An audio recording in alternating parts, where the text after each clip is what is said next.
sepse duke qenë se nuk ka konkurrencë në politikë, pa diskutim që edhe konkurenca në ekonomi është njësoj. Për drejtësinë kujtohen palët vetëm kur preken interesat personale të pushtetarëve, ndërkohë që qytetarët 30 vite vinë vërdallë pa gjetur drejtësi. Dhe kushdo është i bindur që Shqipëria nuk mund të integrohet duke mos pas reforma të forta dhe shtet ligjor ku sundon ligji me autokratë që privatizojnë partitë apo shtetin. Pa diskutim që pjesë e rëndësishme e diskutimit besoj që është edhe reforma zgjedhore që nuk mund të jetë kurse si arnim pa hapjen e një sistemi zgjedhor i cili të garantoj përfaqësimin e drejtë duke i dhënë të drejtën qytetarëve për të votuar drejt për drejt kandidatët për deputet, është thuajse pamundur që të çahet ky sistem. Kështu që këto menduam që të diskutojmë me njëri tjetrin, duke bërë një diskutim të hapur më shumë se sa një diskutim protokollar, që kush të dojë apo sipas radhës që vetesh e keni paracaktuar të diskutojë të marrin fjalën. Faleminderit. Faleminderit zoti Saljani. Tani duke qenë që nuk kemi bërë një protokoll, siç e thanë edhe parafolësit, unë do t'ju ftoja të gjithëve një nga një të merrni fjalën edhe të diskutoni për ato gjëra që ju mendoni që duhet folur në këtë tryezë, që sigurisht nuk do të jetë as e para as e fundit. Po, kush mendon ta thyej akullin? Okej. Po përdor ergysin me që kam dhe më afër. Qenit afër është ka sakrilegje dhe veta. Unë fakt nuk e kisha përgatitur diçka, po tema është gjithmonë jorse dhe është themi është shumë e nevojshme që të diskutohet vazhdimisht në një vend ku demokracia nuk është se ka një traditë dhe nuk është se ka dhënë ndonjëherë në një frut vërtet me vlerë për këtë vend.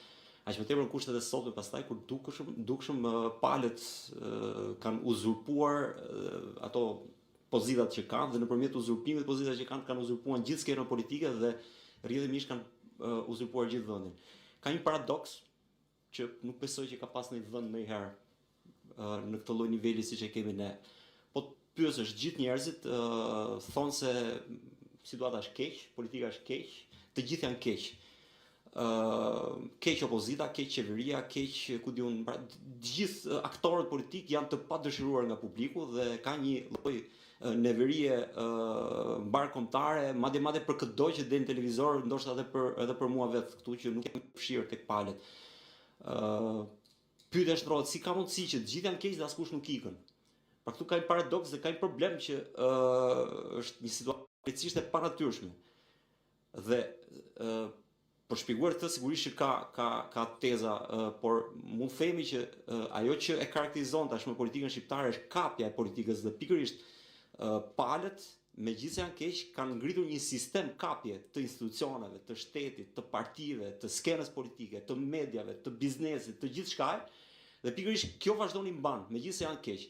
Pra të gjithë janë, themi në agoni, të gjithë janë të vdekur politikisht, por se si e ka ndërtuar sistemin politik është atill që ata vazhdojnë të qëndrojnë të vdekur në politikë dhe e mbajnë vendin peng të pafësisë tyre për të kuptuar që vjen një moment që duhet ikësh. Dhe kjo mendoj që është problemi kyç që duhet diskutohet. Problemi ka të bëjë me sistemin politik, sepse sistemi politik që ne kemi nuk është ai çfarë shkruhet në letër, nuk është kushtetuta, nuk janë institucionet, por është një sistem tjetër, një sistem për te perdes, për te skene, në prapa skenë i cili ka kapur gjithë këto institucione. Dhe fatkeqësisht, ky sistem qëndron në saj të një bashkëpunimi midis palëve, pozitës dhe opozitës bashkë. Dhe po të mos ishte kështu, do kishte rotacion, do kishte ndryshim në këtë vend, sepse demokracia është një sistem i ndërtuar për të pasur ndryshim. Demokracia është krijuar për të rrëzuar qeveritë, për të rrëzuar njerëzit me pozitë.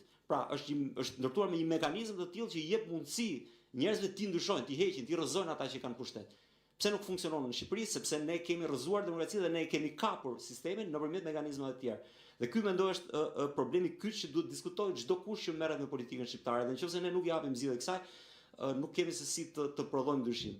Kujtojmë situata ku është Shqipëria, kujtoj një shprehje të Antonio Gramsci, thotë e vjetra ka vdekur, e reja nuk lind dot më. Dhe sistemi ka punuar, është ndërtuar në një mënyrë të tillë për të penguar të ren, për të penguar çdo të ren që lind, për ta vrarë atë që në embrion, sepse nëpërmjet vrasjes së të res, e vjetra krijon sigurinë. Demokracia në thelb është një sistem i cili ndërtohet mbi disa garanci, dhe garancitë kushtetuese janë ato që e mbajnë sistemin demokratik. Problemi është që në Shqipëri këto 35 vite nuk janë ndërtuar dhe nuk janë krijuar garancitë për mbrojtjen e sistemit politik, por janë krijuar garancitë për mbrojtjen e pushteteve politike që qëndrojnë pas institucioneve. Dhe përkundrazi garancitë e sistemit demokratik janë shpartalluar, janë zhdukur, dhe prandaj demokracia nuk funksionon. Unë mendoj që mbi të gjitha palët këtu e mbajnë njëri tjetrin, më thënë e mbajnë sistemin edhe duke mbajtur njëri tjetrin, dhe kjo është loja që ne duhet ta denoncojmë, mendojnë. Palët qëndrojnë në pushtet në sajt të armikut reciprok. Pra kulti i armikut në kulturën politike shqiptare i trashëguar që nga koha e komunizmit vazhdon dhe prodhon kultin e individit. Duke mbjell urrëtie për armikun, palët prodhojnë një kulturë nëpërmjet të cilës ata glorifikojnë veten si luftëtar nga një armiku të cilën fakt nuk është armik, por është miku dhe mjeti nëpërmjet të cilit secili qëndron politik. Këtu nëse njëri prej të dy palëve, Rama apo Berisha bie, këtu bien të dy. Dhe të dy kanë kuptuar që duhet mbajtur tjetri me qëllim që të qëndrojë unë. Dhe nëpërmjet kësaj dialektike fals të krijuar për konsum publik, mbahet penga ajo që quhet skenë politike. Skena politike është uzurpuar nga një konflikt i shtirur, një konflikt i cili në thelb nuk ekziston. Të dyja palët janë dakord që ta ushtrojnë këtë konflikt, të bëjnë një duel. Unë jam quajtur, jo unë, po autor që merren me studime politike kanë quajtur wrestling. Pra këta bëjnë catch, bëjnë sikur ndeshen, në fund bashkëndajnë tavën e pushtetit, bashkëndajnë të mirat që ju prodhon të qenit në pushtet apo dhe në opozitë. Dhe unë mendoj që duhet të ketë një platformë nga të rinjt, sepse për herë të parë sistemi ka një mundësi të bjerë, dhe kjo mundësi quhet SPAK.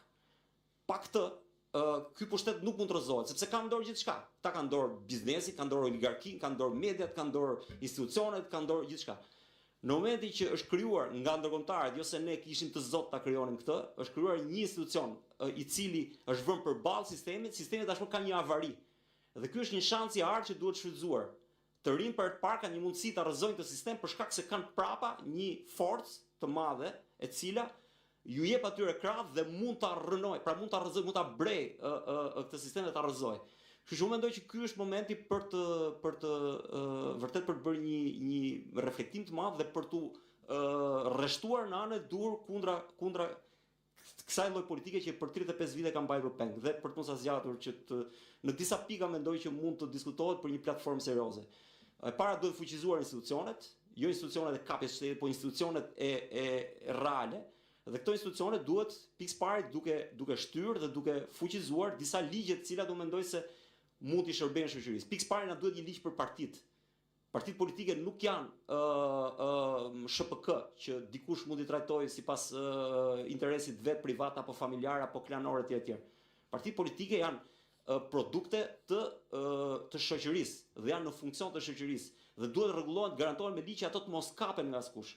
Nga ana tjetër na duhet një ligj elektoral i cili garanton mundësitë që pushteti të shpërndahet në sa më shumë duar, jo të akumulohet në 2 apo një dorë. Zgjedhjet e fundit, pakti që Berisha dhe Rama bën për të pasur këtë kod elektoral i cili dha 83 mandate sot Edi Ramës, duke kërcënuar dhe mundësitë që pra duke rrëzuar dhe sigurisat më elementare të sistemit, duke dhënë gati një shumicë të cilësuar në parlament, është një katastrofë për çdo vend demokratik normal, jo më për një vend si Shqipëria. Por nga ana tjetër duhet edhe një ligj mendojnë për mediat. Këtu mediat janë gjithashtu të kapura dhe i shërbejnë pikërisht interesave të dyja palëve. Mediat janë objekt apo janë instrumente të oligarkisë për të mbajtur në pushtet ata që janë aty për 35 vite, nëpërmjet që ata të mbajnë në biznes pikërisht këta aktorë, të cilët janë aty jo se i ka sjell tregu, por sepse e sundojnë tregun me mjete politike. Dhe